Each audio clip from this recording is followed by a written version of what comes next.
үй алам десеңдер, үй алам деген кезде, мына мысалға мен өзім 5 жыл отбасы банкте істедім.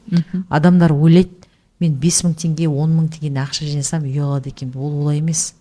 Сен нақты білуің керек, қаяқтан үй аласың, қашан үй аласың, мысалы қандай ақшаға үй аласың.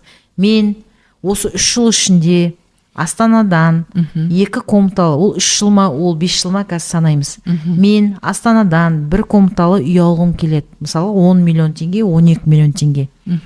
Мен оны енді түсінікті, сен 100% жинай алмайсың аз уақытта, енді көбіне жай халық қой.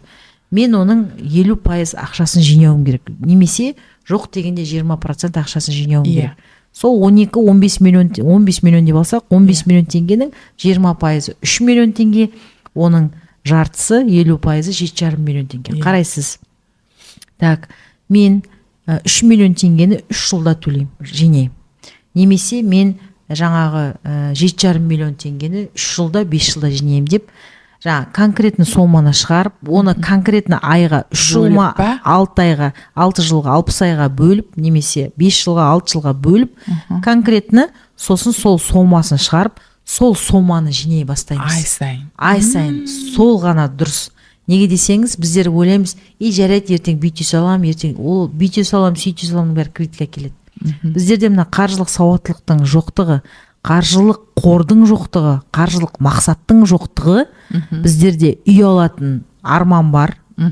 Ол мақсатқа айналмаған, ол тек жай ғана қиял, ол жерде іс-әрекет жоқ, мақсат жоқ. Одан кейін не істейді? Біздің қазақ халқында алғашқы жарнаның өзін кредитке алады, сосын барып кредит алады, ипотека, сосын әрі ипотека, әрі тұтынушы несиені төлей алмай, күшті қылып ремонттайды оны, күшті қылып новоселье жасайды, содан кейін әңгіменің бәрі содан кейін басталады.